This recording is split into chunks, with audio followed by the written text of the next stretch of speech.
doing since last we recorded, but unfortunately it's only been one day since we last recorded. However, yesterday I did do a quadruple... You saw Bros, didn't you? Yeah, I was going to say, I did a quadruple feature yesterday, but I'm not going to talk about any of that because all those movies can qualify for the Letterboxd game down the road. But what I will hint at, which might help for the listeners down the road, is that at one of these movies that I saw, they played a Key and Peele sketch before the movie. What movie was it? I guess you might find out. Although I think it's pretty obvious because there's only one famous Key and Peele sketch about movies. But who knows? But yeah, I saw Bros like right before this too. To get in on that discourse we talked about in the Monsters Inc. episode. But you don't want to talk about Bros? I mean, you've already kind of mentioned that you talked about Bros. I don't know if there's anything to talk about with Bros. I mean, it's good. It's a little too long. I do think it starts kind of annoying where it's like, you can tell the movie thinks it's more important. Like, I mean, I guess the movie is important, but I don't like movies that think they are important, if that makes sense. Like, if the movie itself is just like treating it like whatever, then that's probably a better movie. And I think the first 15 minutes of it does treat like it's important, but then like once like his love interest, Billy Eichner's love interest shows up, kind of just is, and that's when like the movie becomes good. I thought you were going to talk about your credit experience, your trailer experience. Sorry. Oh, I mean, I arrived late to the movie too. Was the thing that was what got me annoyed. I purposely showed up like and rushed in thinking I had missed all the trailers, and nope, I still had to sit through like Black Adam for the 1700th time. Yeah, he's definitely a superhero who kills people. I just think I'm not going to be proven wrong. I'm willing to bet Black Adam will make a ton of money, but to me, I always watch that trailer. Well, let me rephrase. I don't watch that trailer anymore. That's like the definition of, I could pull my phone up now. But when I first saw the trailer, I was like, I feel like if you're like a member of the general audience who does not know the superhero things, this just looks like the most like generic thing possible, because like you got The Rock playing a superhero that's just Shazam but like with a black suit instead of a red suit, and then like he's fighting off against a Doctor Strange and Ant-Man ripoff. So like, who does this appeal to? I mean, it seems like the same people who saw his Hercules would go out to see this movie because the Hercules movie didn't do well. That's my point. The Hercules movie was a bomb. Oh, I don't know much about his movie career. I'm curious now if the Hercules movie made more or less on opening weekend than Bros. I feel like Bros probably still made more money. I mean, less money than the Hercules movie.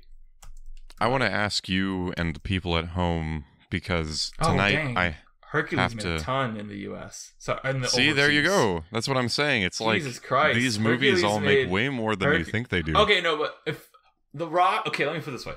Hercules made $72 million in the U.S. and $245 million worldwide. So, exponentially more than Bros. But if Black Adam made this amount of money, it would be a bomb. You know? Like, there's different measuring here. But, sorry, what were you going to say? I have some things that I have to do after we finish recording, but I also have to make dinner. So do you think that I should buy the ingredients that I need to make barbecue chicken, or should I use my Domino's 2-for-1 coupon? I mean, doesn't the 2-for-1 coupon like exist indefinitely? I feel like it does, but now I just have one that I got in the mail, so I'm kind of thinking about, I could do that, or it's kind of late and I could do my grocery shopping and come home with a whole chicken. Domino's is a Sunday thing to me, so yeah, that makes sense. Yeah. Well, it complicates things because I have to use my voice afterwards. So, cheese is a consideration. But we'll see what happens. I just wanted to throw that out to you because I'm still stuck in it. I kind of think you've helped me make the decision that I do just want to cook tonight. So I'll make some chicken and do that whole thing with my beer that you might remember from the last episode. I still have a lot of that, so I'm trying to use it for cooking instead of just drinking it, because I feel like it's contributed to my feeling bad the past few days, because I don't normally drink very much, but now I'm like, I guess I should have a beer in the fridge, and I have one and I hate it, and now I want them gone, so I'm going to use them to cook a chicken. You know, they say a beer in the fridge is worth two in the bush. Yeah. Have you had any other wacky things going on with you lately? I mean, no, because the only thing I did was I went to a quadruple feature yesterday. First time I've done that. Actually, that might have been the first time I've... Yeah, that might have been the first time I've done that at a non-festival setting. Which is kind of cool. And they were all at different well, the first and the last one were at the Music Box, so I kind of was just traveling around the city. It's kind of fun. I actually have something that we could talk about briefly, but it's another movie thing. I started watching Thor: Love and Thunder today, and I remember listening to your Why Is episode. I'm having a good time so far, halfway through. People say that it gets worse after the first however many minutes. Really? Who are those people? I think it gets way better after I think the back half of the movie is way better than the first half of the movie. Well, I'm having the best time ever then, because I went in being told that the back half would be worse, and I've had a good time, and now I'm going to have a better time. So, yay me. I just put it on because I wanted to. I've been watching Primal. Could have watched Pinocchio. I could have watched Pinocchio. You could have got your The thing is, I need something not disgusting to watch while I eat food. So, I don't know anything about Pinocchio. Zemeckis? I watched Flight. It's Pinocchio's. I don't know. I haven't watched Pinocchio. I just want to be like, you haven't watched Pinocchio? What are you talking about, bro? I don't know if I'll get around to Pinocchio. Is there? I don't know either. Is there anything on streaming right now that I want to watch from this year, or that I liked a lot from this year? I don't know. Have you watched RRR yet? I don't think I will. Wow. I want to point out, for the record, that Mark Young has said on this podcast before that he thinks movies should go for the full 3 hours. And RRR is 182 minutes. That's great. It sounds like a crappy movie. Like, I'm not going to go see that anymore. Why do you think it's a crappy movie? Don't you like Michael Bay movies? I don't think it's a Michael Bay movies. Michael Bay movies look good. You should watch RRR. You're dropping a lot of ignorant takes right now. All right, here's. I don't know. I'm not gonna double down on my ignorance. I think that it's a little. Can we have this discussion and talk me out of it? Okay. Because I've only seen RRR advertised at the IFC Center downtown, which I kind of work by it, so I walk by and I see their outside stuff. I think it's neat that they want to show a popular Indian film. That's cool. It doesn't mean it's going to be a good movie. It is a good movie, though. Because here's the thing. Let me give you context first for the listeners at home, because this is really just two white guys talking about current Indian cinema. So let's give some context where I'm coming from here, where I have not actually seen a lot of other Tollywood films. I know I need to see, I think it's Bahubali. That's the director's other films. I have not watched them. But what I have seen are other Bollywood blockbusters like Saho, which I hear is not good, even though I liked it. And Gully Boy, which is not an action movie, but it's 8 Mile, but in India type of thing. Those are the two big ones I've seen. I also saw one I really hated titled Good News, spelled Newwz. I hated that one. That one was really bad. All I'll say is I am well aware of the structure of the interval, because that is what these movies are. That's why they're 3 hours long, because there's an interval in them. I think RRR, especially compared to Saho, which I thought was good, even though I know a lot of people say, no, Saho is bad. RRR legitimately has great action in it. It's got a lot of fun. It drops probably the title card around the same time Drive My Car does, which is always fun when a movie doesn't do that for 40 minutes. I don't know. My issue of RRR has to do with its politics, but I also am old enough to recognize that Michael Bay movies can be well constructed but have terrible politics, so I can't really hold an Indian movie's politics against itself, you know? So... Yeah, I just don't... I've never heard anything about RRR that made me want to get into it besides its politics, which is all that you told me about it was that it had bad politics, and then I saw trailers for it, and it's the dude jumping at the CGI tiger, and I'm watching Thor: Love and Thunder right now and enjoying it, so I don't want to say bad CGI is not going to keep me away from a movie, but what do I care? It's just jumping CGI. at a tiger. RRR opens with a title card saying, "We use no actual animals in this film. Do not worry, they are all CGI." So I gotta respect it on that level. Is that it's upfront? These are not real. Don't Don't come at us for not being real because we did this to keep the animals safe. It's like, great, like, I accept that then. Like, I totally accept that these are, this is CG. There is, most of the fights in it aren't tiger stuff. It's like, one of the characters is introduced by, like, I'm not gonna get this right because I saw it last in April, so it's been a while, but, like, the character is, like, trying to, like, stop the leader of an insurrection, and so he, like, runs into the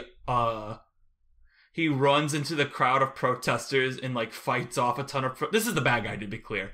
Or at least the person who's framed as the bad guy at this point in the story. Because I'll tell you, this movie switches, like, its framing a lot, which is also really fun. But at this point in the story, he's framed as the bad guy. He goes into this crowd of protesters, kidnaps one of them while fighting off, like, 100 people.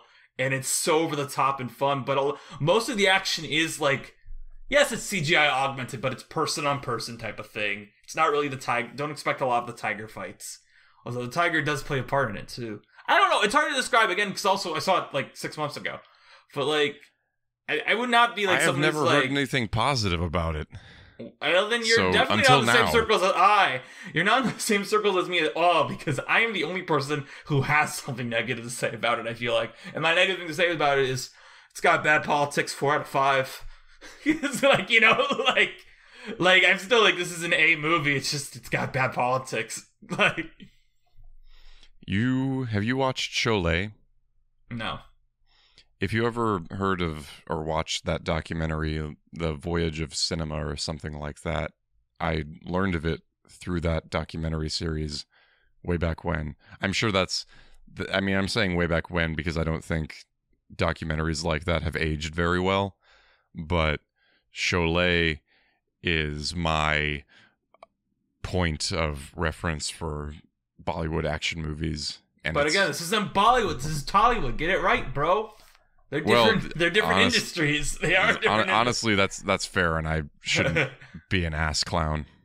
And that's why it's hard for me to recommend people watch it on Netflix, even though I hear it's fine to watch on Netflix.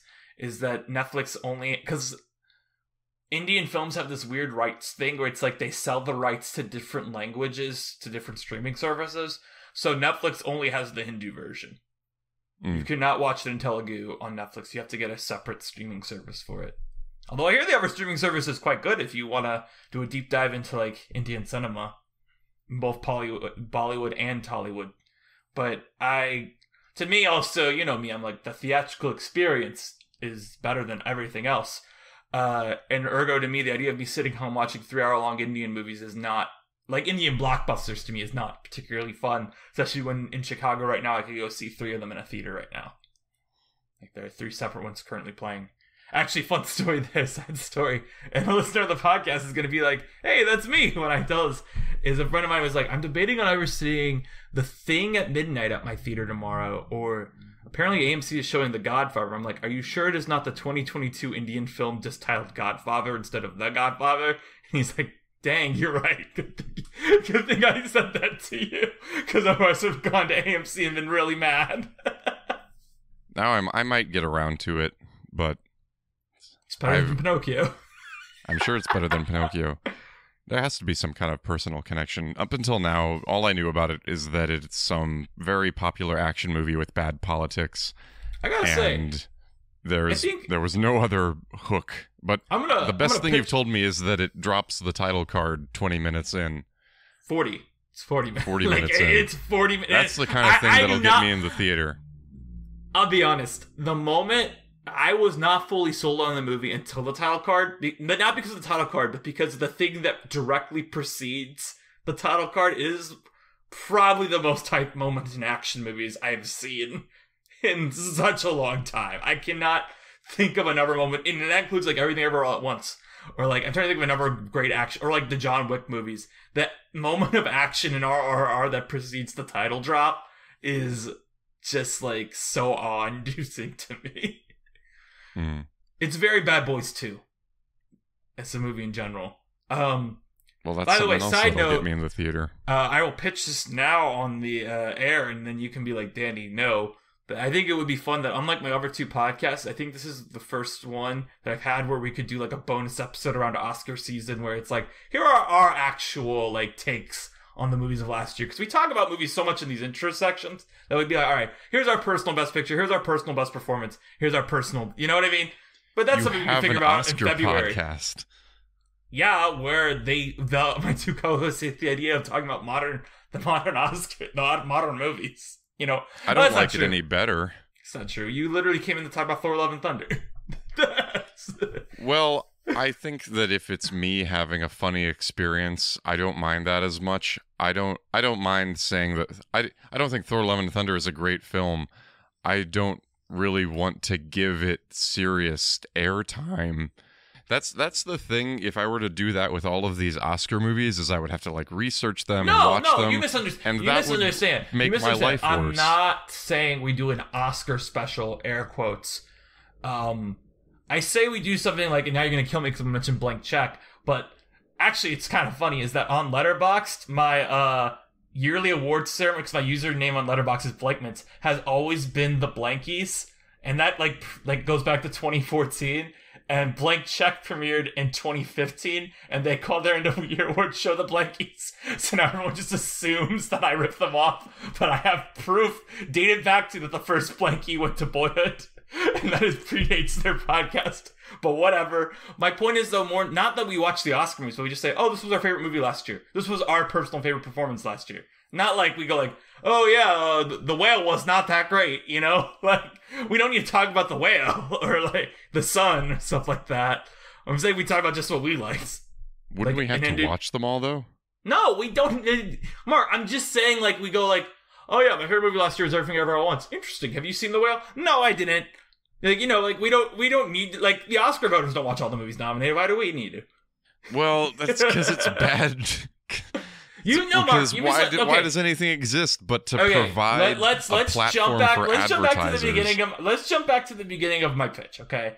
Let's not call it an Oscar festival. Let's call it a year in review of 2022 movies special.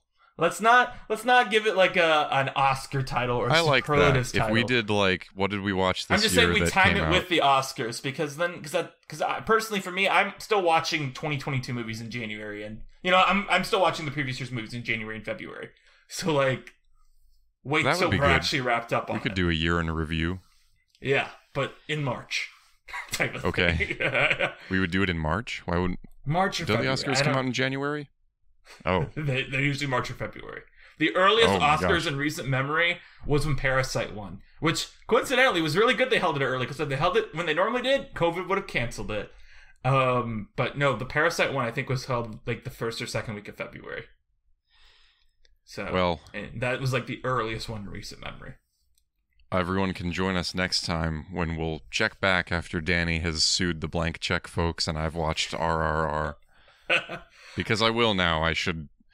You should not come in here like, oh, RRR is terrible.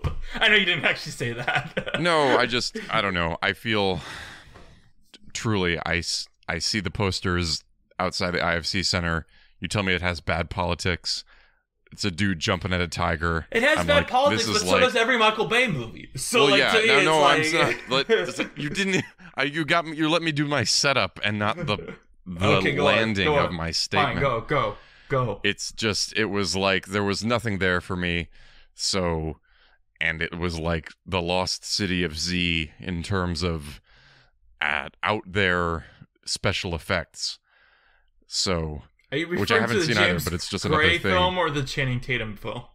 I didn't know there were two of them. Which one are you talking about? I think I'm talking about the James Gray film. There's a new one just called The Lost City where it's Sandra Bullock and Channing Tatum. Oh, I know what you're talking about, but no. Okay, you're talking about... Okay, good. Okay, should we go into our games, which are special this week? Yes, let's do games. All right. So Mark and I are switching up the games this week. He will be doing the Letterboxd game, and I will be doing the game of lists. So what should we do first, Mark? Well, let's do a Letterboxd game first. Okay. All right. Now I get to sit back and relax. All right. Well, Mark, explain how the Letterboxd game works, because now you got to explain. I'm ready for you to... Oh, I have to explain how it works still? I was going to say, don't relax too hard because you better win, but I actually think these are going to be really easy, so you can probably chill out. All right. So, Letterboxd game. If you're just joining us, the Letterboxd game is a game based on a feature of the film social media site Letterboxd. Letterboxd added a feature that allows you to look at a movie and then it will show you films similar to that movie. The game is that I or Danny gives you the similar movies and then you have to guess the original movie. So, for example, if the original movie was Fight Club, I might say Joker, Pulp Fiction, Natural Born Killers, American Psycho, and Donnie Darko. Then Danny would guess Fight Club. Few more rules. So Danny gets 5 guesses, and either after each wrong guess, I give him another one similar movie, and after the third guess, he gets the year the movie came out. Also, I'm never going to give him movies with the same director or that come from the same franchise. Franchise is pretty loosely defined. So, all of these movies are going to be movies that are on the popular movie list on Letterboxd this week, and they're also movies that I've seen. I've removed movies that we've already done on our show. All right. Okay. Round 1. So, thank God, no Avatar. Yeah, no Avatar. It was on there, but yeah, I assumed no Avatar. Okay. All right. First round. First 5 movies. The Texas Chainsaw Massacre. Men. The Texas Chainsaw Massacre Remake 2003. The Evil Dead Remake 2013. And The Haunting of Hill House. I think this is Halloween 2018. Nope. Is it Halloween Original, 1976? No. Okay. Do I give you the year now? Sorry. Now you give me the year. All right. So the year is 2019. Okay. 2019. Is it... And it's popular on Letterboxd right now. Are there any... I'm trying to think now if there's any big sequels out that, like... You know... It Chapter 2? Nope.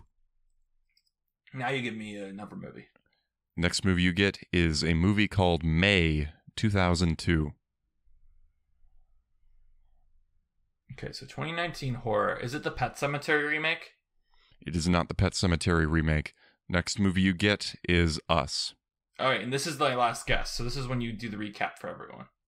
Last guess. So the movie came out in 2019, and all of the movies that were similar are Texas Chainsaw Massacre, Men, Texas Chainsaw Massacre Remake, The Evil Dead Remake, Haunting of Hill House, May, and Us. Is this a TV show? Nope. It is a film. Okay. It's a film we've talked about, but we haven't actually done on the Letterboxd game. It's 2019. It's a horror film, presumably. It's not a Chapter 2. It's not Us, obviously, because you said Us. Is it Dr. Sleep? Nope. I'll give you one more hint. I did have to remove a film. That would have got me to Dr. Sleep. Okay, let me think then. That would have got me to Dr. Sleep. Okay, so I'm trying to think now. Directors, maybe, because you didn't say a James Wan movie, but I don't think there was a James Wan movie in 2019. Trying to think what other horror movie directors there are that are pretty big. Is it Ready or Not?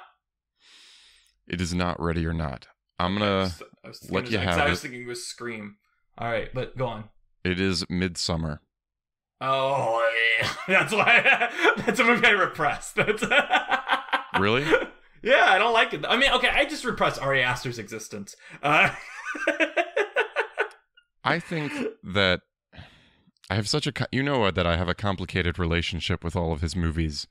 Yeah. Because, of course, Hereditary and Midsommar have such strong images, but altogether, they kind of leave me with a sour taste. Yeah. I just can't... You know, I it's kind of funny... Because that's been on my mind recently because I don't know if I dropped this take on the podcast, but when I saw Don't Worry, Darling, I had this weird thought in the middle of it. It's like, most film bros like are watching this movie and go like, this is just a bad Midsummer. But to me, I just now remembered she's a Midsummer in the middle of this movie. Like, that movie does not exist in my headspace at all as a Florence, I'm like, Florence Pugh, great actress. 2019, oh yeah, she was in that movie. She was in Little Woman, obviously, and then she was in the WWE biopic, right? And then people are like, but she was in Midsummer too. I'm like, oh yeah, I guess she was. Like, this is not a movie that exists in my headspace, even though I've seen it.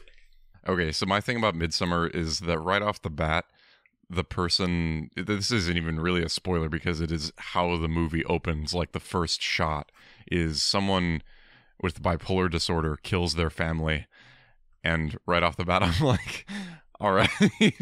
my thing with Midsummer is I feel, and people probably listen to this are gonna be like, Danny, you don't get the point of the movie. It's about women. And I'll be like, okay, whatever. It's directed by Ari Aster, who does not have a good track record of that, but go on.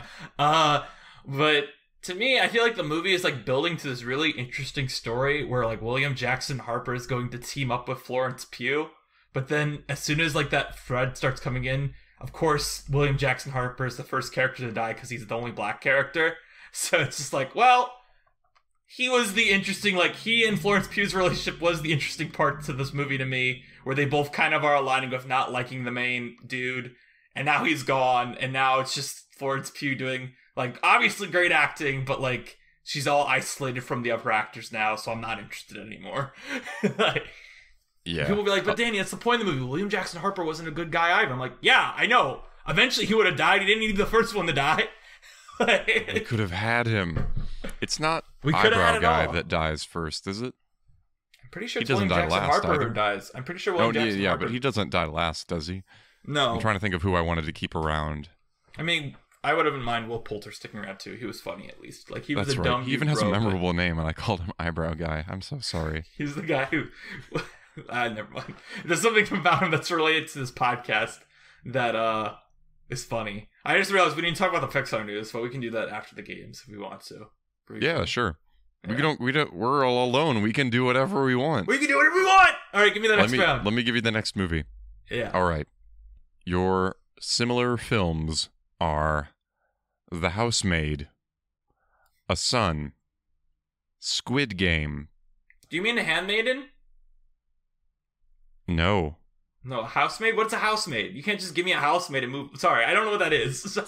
Oh, I've seen this movie. The Housemaid, 1960. A piano composer's family moves into a new house when his pregnant wife collapses from working to support the family. He hires a housemaid to help with housework.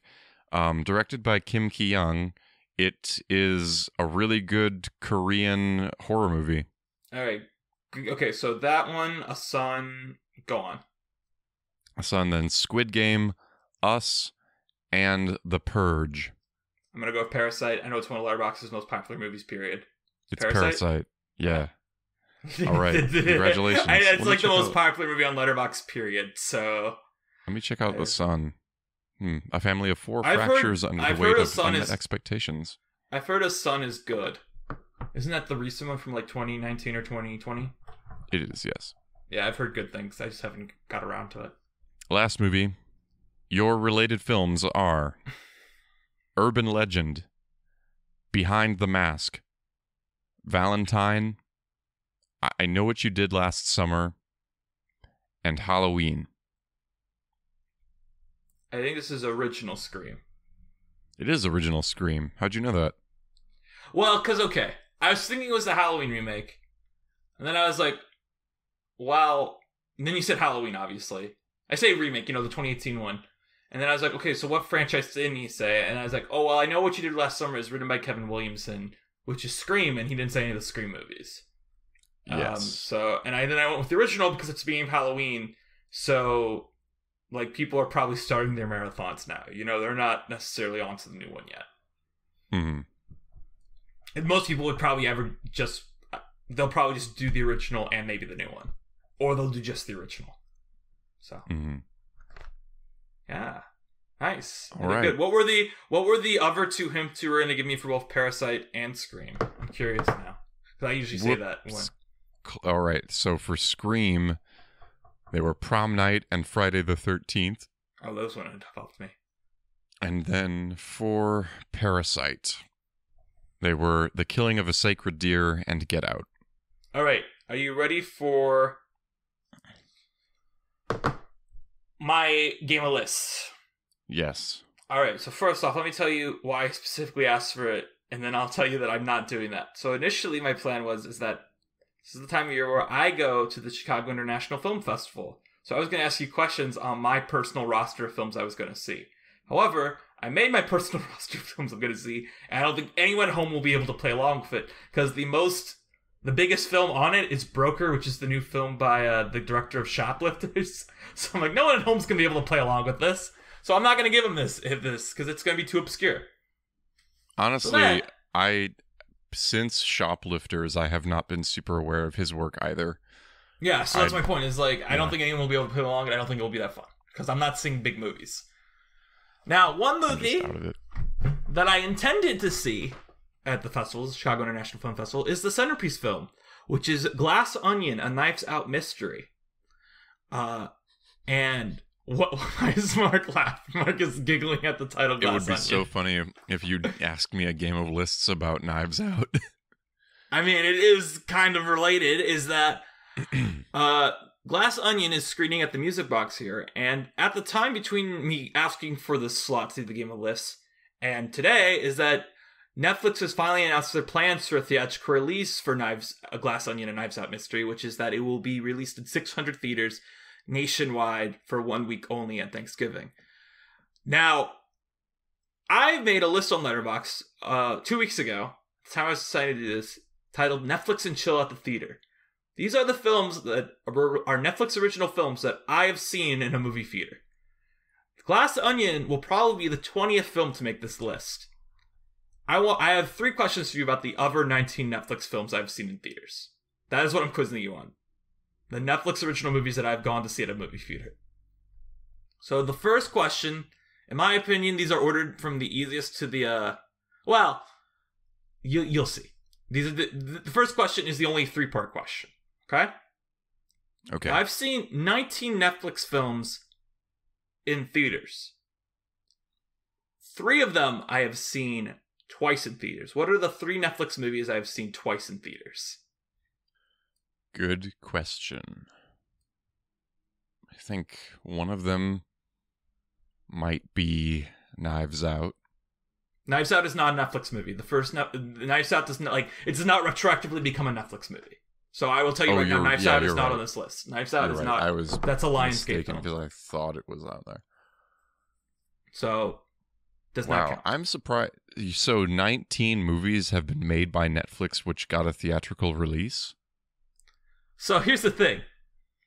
I guarantee you more than 19 films have, because that's how you qualify for Oscars. But I will also point out that some of these I saw in a theater at a festival before they were picked up by Netflix. I will say right now that I don't think any of my answers are those films. But if you're thinking, wow, 19's a lot, just, yeah, don't.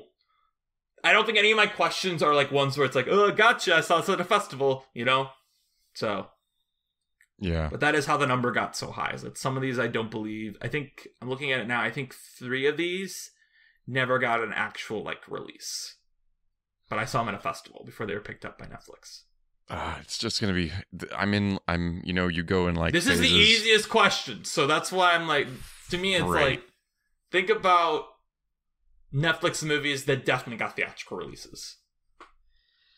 All right, The Irishman. I'm so having an HBO Max series of weeks. I haven't even cracked Netflix open in a little bit. I'm gonna say Trial of the Chicago 7.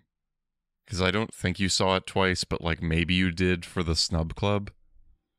We are not there yet on the Snub Club, but if you would like, I just mean I saw it in theaters way back when, back when we all, before you had your 3 children, Caleb.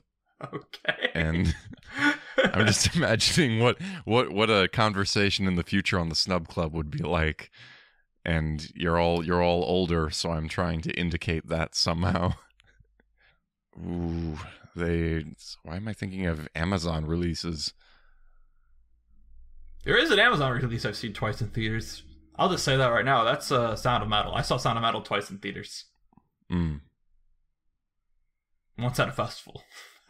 Before it was an Amazon movie, but yes.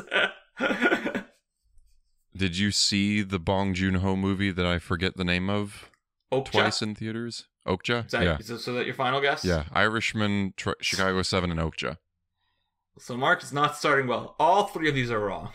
Wow. You did not get you a didn't see single Irishman twice in theaters. I only saw it once in theaters. I only saw Chicago 7 once in theaters. And Okja came out when we were still in school. So I could not even see that in theaters if I wanted to. All right. So interestingly enough, these three films are all, okay. They're the 2018, 2019, and 2021. There's one for each year. I saw Roma twice in theaters. That's the only one I saw at a repertory screening, though, again. I saw it in the original run in 70mm, and then I saw it at a 70mm fest a couple years later. Then I saw Marriage Story at a festival, and then at 35mm at the Music Box. And then I saw The Power of the Dog twice at the Music Box. So it's Roma, Marriage Story, and The Power of the Dog. I should have gotten Power of the Dog. The other two, I think, are kind of half in my brain between either being Netflix or Amazon releases. All right. Your next question is, what is the first Netflix film I saw in theaters? I think that was The Irishman, because we wanted to support it. Is that your final answer? Yeah, sure. I have a reason. All right. Well, The Irishman is my 7th Netflix film I've seen in theaters. I will point out that Roma and Marriage Story both came out before The Irishman. What? Yeah. Roma's a full year before The Irishman. Wow. Roma's 2018. Everyone made The such Irishman's a 2019. stink. I thought I was going to catch you and you just guess Roma. There is a film I saw before Roma, and that is The Other Side of the Wind, which I saw in 35mm. Okay. All right, so let's see if you can get the last one. This is a tough one, I feel like. This is the only Netflix film where I saw it first on Netflix and then went to see it in theaters afterwards. What is the only Netflix movie I watched at home first and then went to the movies for it? I think that's Okja. Is that your final answer? Yeah. Incorrect again. All right, so this one is The Five Bloods. You just said you didn't see it in theaters. Have you never seen Okja in theaters? I've never seen Okja in theaters. It's never been an opportunity for me. It's The Five Bloods because it came out during the pandemic, and I watched it at home during the pandemic, and then they brought it back to theaters for Black History Month in February, and I was like, all right, I'll drive 40 minutes to see that in the theater because I thought The Five Bloods was fantastic. Of course. If you're curious, do you want to know every Netflix movie I've seen in theaters? Are you curious? I mean, it's basically all of them, right? Like every big one, you can imagine you did it. I'm more curious about which ones you haven't seen in theaters. Like Okja is a weird one. I mean, I can just go to my Netflix. Okay, I have a Netflix ranked list too. I can just look at what would be high up on that list that I didn't see in a theater. If you're curious, very quickly. Yeah, I mean, you could list 19 films. Only 19, but my mind is older. If you're curious about the big ones I did not see in the theater that I liked a lot, I miss Dick Johnson is Dead and the Meyerowitz Stories and Klaus. And Dolomite, I think, is the Dolomite and High Flying Bird are the other two big ones I did not see in a theater, I feel like. Oh, and I didn't see Buster Scruggs either in a theater. That's when I actually had an opportunity to see because that's pre-pandemic. The ones I have seen in theater, besides the ones I've said, are Bombay Rose, The Lost Okoroshi, and I Lost My Body. Those are all festival films that are smaller that I said would not be tested on. Beyond that, the ones I've seen that are mainstream and were not mentioned in Answer were Mank, Ma Rainey's Black Bottom, Army of the Dead, Tick Tick Boom, The Lost Daughter. This one's not mainstream outside of festival, Procession. And then The Mitchells vs. the Machines, Don't Look Up, and Passing are the other ones I've seen that are kind of mainstream that I saw in a theater. I presume Glass Onion will be the 20th.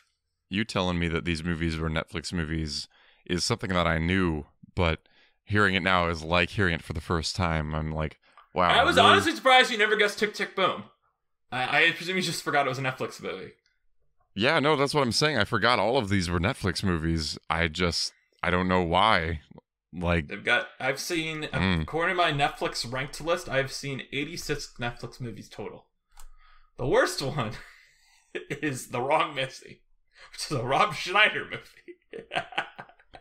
I mean, for me, it's like I don't go to the theater that much, so I'm watching all of these things on streaming services. So whenever the first round of production studio credits shows up on the film, I just kind of go into fog brain or whatever whenever I see that. So I'm like watching Warner Brothers movies with Netflix movies, and it all just blends together. But people made such a stink about The Irishman when it came out. That's why I knew that one was a Netflix movie.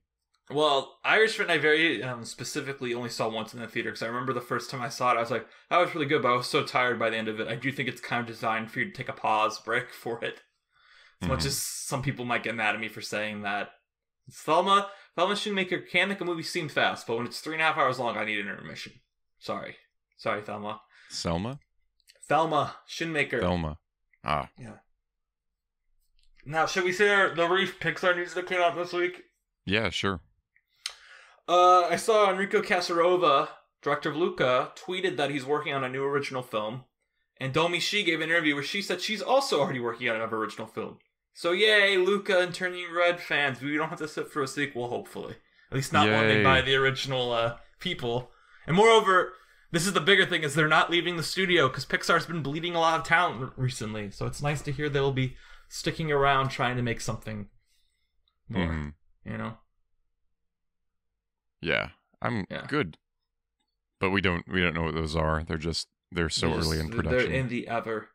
Yes. All right. Mike's new car. They're in a car. It is new. But you have some real things to say about it. Do I? I don't know. It is a big deal. It is the first DVD bonus short they've put out. It is the first short film with dialogue they have put out. I don't know. Like, it's pretty self-explanatory. I don't know. We're going to try to talk about it. I don't know really what there's to talk about with it. I was going to talk about aspect ratios again. That's all I got. Talk about aspect ratios. Yeah, what's up there? It's kind of cool that, like, this is, like, it's very clearly designed to be, like, you know, a Looney Tunes kind of riff where it's like, oh, it's slapstick humor, and it's shot in the, it is made in the Academy ratio because it was made for a DVD that was presumably designed for full screen. You know, because they're watching and they want to take up the full screen. I actually think the framing of it's really interesting. Like, the car constantly takes up the whole frame to show how big it is. I don't know, like, it's cute. It's nice. I don't know. It's I think it's got a couple good gags in it. I like the moment where Mike, you know, is on the phone, calls Sully while he's on the phone, and they have cell phones, and it's 2002. And there it is. He calls someone on the phone? Oh, that's like, right. Sully, yeah, because they have it in the car. I think that's the joke about it, is that it's like one of those bag phones from Friends. It was nominated for the Oscar somehow. In the short category? Yeah. It also is one of those hyper-detailed Wikipedia pages that I get confused about. I do think that there's something there. I think that it's interesting that we're kind of watching a hair test that they would have done for Sully's character when he's in the car. We watch his body move around in the frame, and we get to watch Mike do his thing. And I think it's interesting, too, that this is included only on the DVD release. It's clearly made for children. I think it's made for children, unless a parent really wants to watch for the phone joke or whatever. And I guess there are a few more like adult bits in the show, but I think that it's interesting that it's made for children, assuming that children are working DVD players, which we know they are because we did that. So it's just nice that they had that foresight to make something for kids to play around in and find. I don't know. I wish I had more to talk about here. I mean, we could talk about John Goodman. We could talk about Billy Crystal, but we already did that for a lot of time, you know? We could talk about... What you got going on the next week? Well, no, we should try. We should try. We could talk about the commentary. Talk about how my brother. Did you listen to the commentary? No, but we should have, because I found on Wikipedia that apparently the commentaries, like the joke is that it says it's by Doctor and Gold, because Roger Gold directed this along with Pete Docter, but like it's just the kids talking during the short. So it's like 5-year-olds are talking up down, like, ha ha ha, that's Mike, it's funny. You know, like that monster. Where'd you find the commentary? I don't know if it's on Disney Plus. It would be on I have the DVD, but I didn't pull it. I was just looking at the Wikipedia page.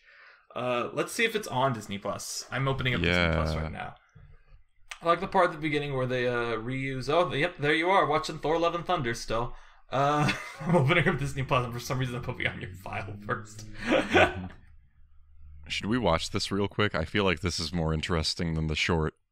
I don't know. Let me open up Mike's new car anyway to see if we can act. No, I didn't want to click the actual movie. I want to click the. I'm just pulling up YouTube right here. I mean, I think, I don't know, sometimes I feel like, you know, this could be just something we do, like, when we can't find anything to talk about the movie, because, like, you know, like, we did with Wall-E Bees, you know, we just... Oh, I found it. I found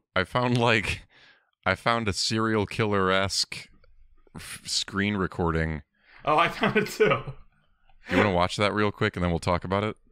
Yeah. All right. All right. That was so great. We're back. Yeah, that was good. My favorite moment of it metally is, as Mark pointed out, that this looks like a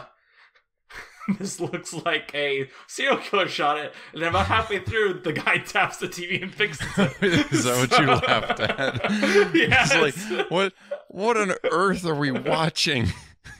Because I just assumed it was an issue of, like, what he was using to record it with, but no, it was an actual problem with the TV. And it looked like an old tube screen. Yeah, but then he just tapped it and it was fine. So I was like, oh, okay. Like, I'll take it. Yeah, so that was we just watched the two kids record that commentary track, and I love that. Than the actual, yeah, it was better than the movie. Disney it's Plus. Really fun listening to them. It's really fun listening to them talk about how computer animation works. Oh, I like the part where they say something like they put the computer into your brain, and then they take the computer out, and then the movie gets made. I like the part where the guy's like, my favorite part is when Sully welcomes them to the dinosaur world, and the person's like, I don't know what that was. It's like, oh, well, yeah, it's a main part. Like, oh, okay, that makes sense. Oh, yeah, that was nice. That was better than the actual short you can find on Disney Plus. And in a way, I was like, you know, like earlier, I was like, let's just do our own commentary to like fill up time. But now I've seen this, I'm like, well, we can't top that. Like, that was it. Like, they basically know as much as we do about how these things are made. Yeah. I mean, their parents come home and talk about the movie, I'm sure. It was funny too. They didn't really do this that often, but there was the one moment when whichever kid it was said Mike's line at the same time that he did. Yeah, it was like, hey, open up the car. Oh, he said it's adjustable, and he said it like in time with Mike. And you know, also rewatching it, even though it's a commentary, you remember like the two moments that really stuck out to me as a child, which was like when Mike gets it slammed on his finger and like he screeches. Then also I remembered the part where where Sully breaks it, you know? Not I'm talking about the child. The part with the thing, yeah. Yeah. They also didn't comment on the thing that I thought was a very subtle joke when the guy walking down the street sees them and then turns around. I was waiting to see if they would comment on that, but they didn't. And These children who are probably older than us because this was recorded in presumably 2002. They're probably our age. Well, you'd think they'd know it now, but yeah. Another thing we gotta get them on the podcast. We gotta find a way to contact both of them and be like, we want you to be our first guest so we can talk to you about the commentary track he recorded as a child and how we can only access it through a serial killer on YouTube. That shows too, I think, there is a benefit to having these things for kids on DVD because you can watch them over and over again. So maybe if you miss a joke the first time, you can make it very rich on screen, and then they can just rewatch the movie and pick up different things. Well, yeah, I mean, also, specifically with DVD rather than a streaming service, is that, like, you know, when it was on DVD, you know, I'd be bored. I'd just click the commentary track. Now that it's on streaming, it's like, I'm not going to click the extras thing. Like, even like as an adult, I presume as a child, I'm not going to bother either because the play button's right there. It's not as like it's not as inviting as like, oh, there's a door here that says it's for monsters only. I'm gonna go there, so I'm gonna break the rules. Ooh, what are all these bonus features here? You know, like it's different now. Did you ever do the thing where you would click the input button really rapidly to switch between the audio options as fast as you could? Not as a child, but sometimes today I do with subtitles. This reminds me of something sort of, I don't know, embarrassing from my youth. It's a young person's story that is related to watching things and having DVD extras. We had a lot of things like this because we had the Star Wars prequels when they came out. So that was my big memory of doing this sort of thing, was spending more time on the DVD extras for the Star Wars prequels than on the actual movies sometimes, because they had those fantastic featurettes, which I guess I didn't really understand was kind of because of the Lord of the Rings, maybe.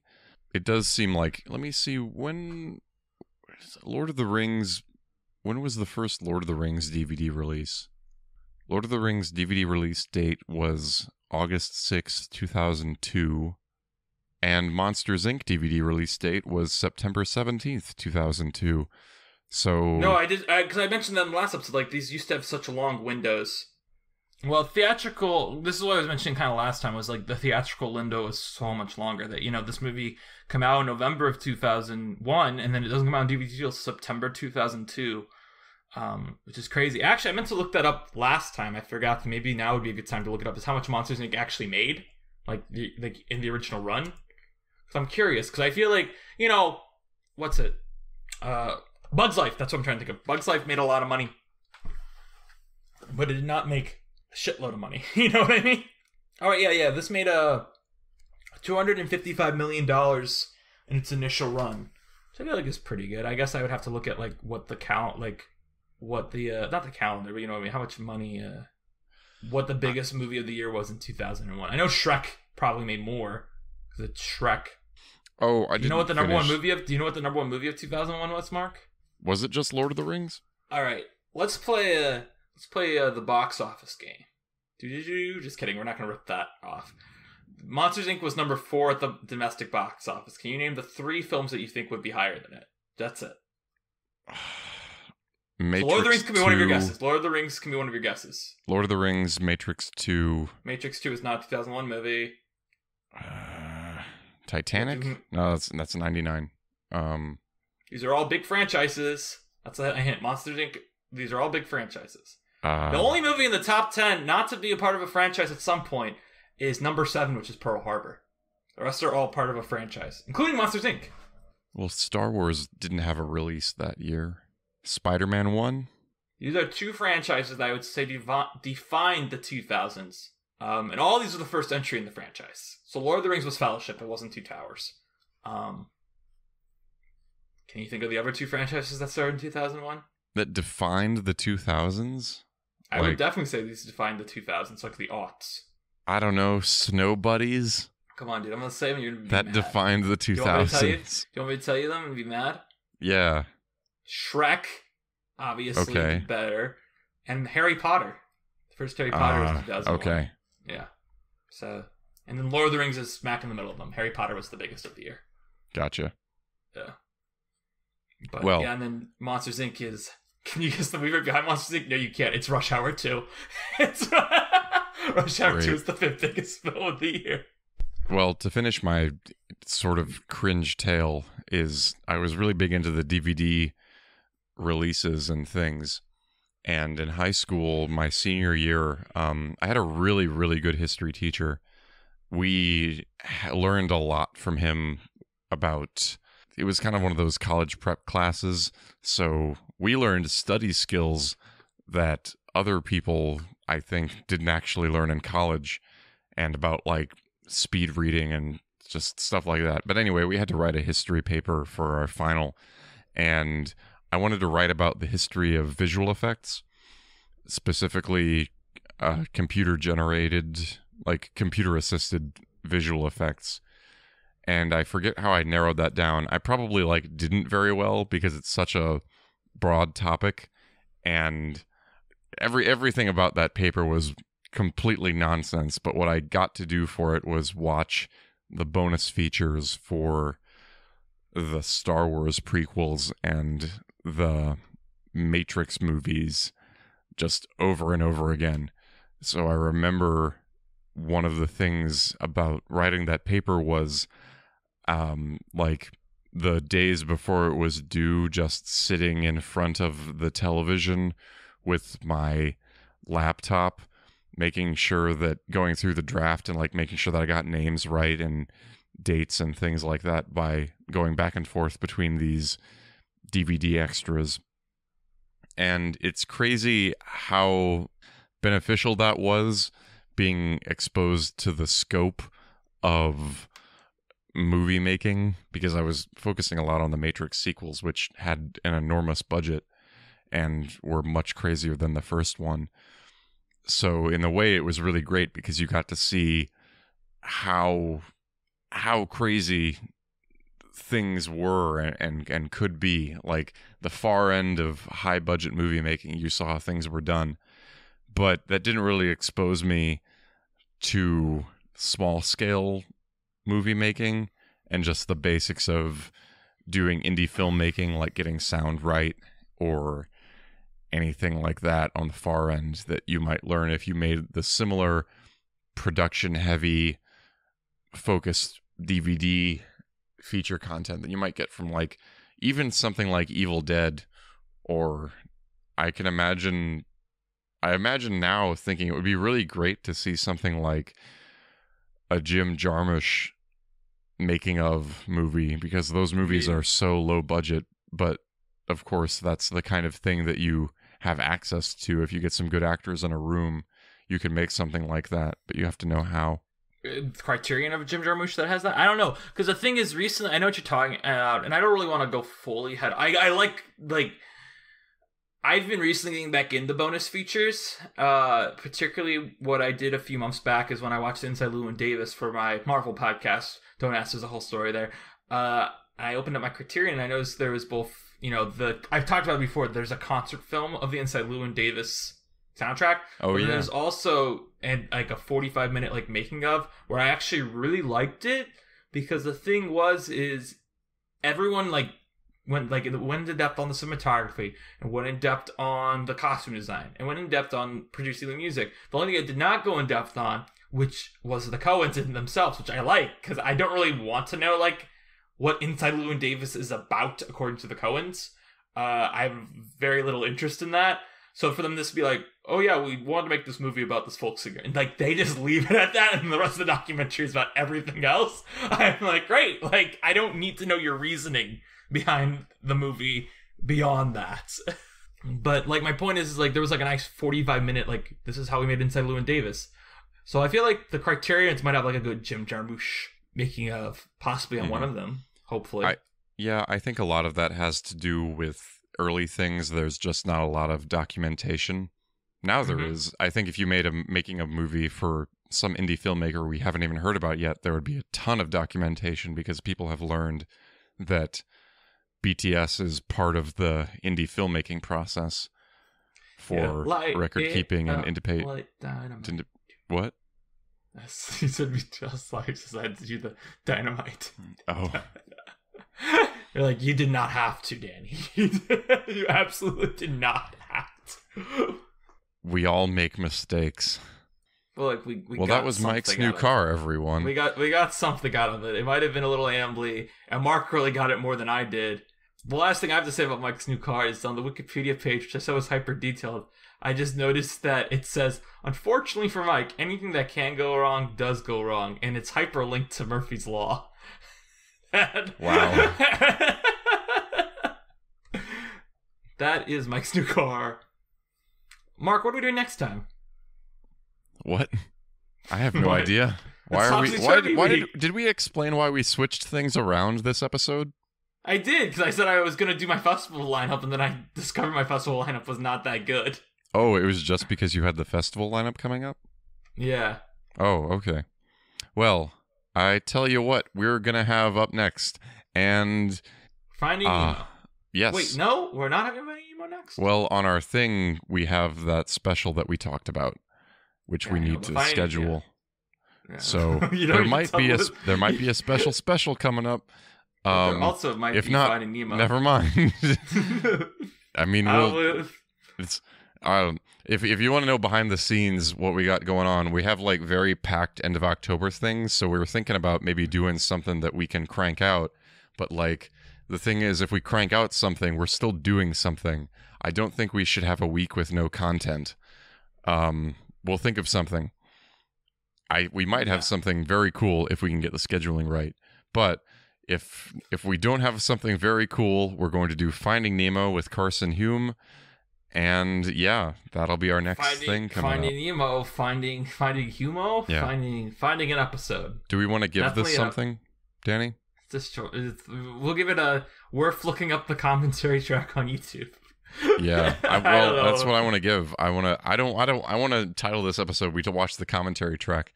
I want to give it a $20 Applebee's gift card, so it can go on a date with the Beto O'Rourke Zoom call. Okay, I'll give it. Do you know what I'm talking about? Shorter than Bros. I mean, I don't know. Maybe I do, maybe I don't. But maybe it's best to. I think in this case, it's best to leave it ambiguous. Okay, great. Looking for the Ocean is produced by Mark Young and Danny Vincent. Our original artwork was done by Sarah Knopf, and each episode is edited by me. If you'd like to be notified about new episodes, you can find us on Facebook at Looking for the Ocean: A Pixar Journey, on Twitter at Pixar Journey, on Instagram at Looking for the Ocean Pod, and on our website, lookingfortheoceanpixar.podbean.com. If you want to know what I'm up to, or find me on social media, you can head over to markyoungperformer.com. And if you'd like to see all my takes on all the movies, you can find me on Letterboxd at Blankmans. If you'd like to hear me on another podcast, I also have The Snub Club, a podcast about film history. We'll see you next time. See you next time.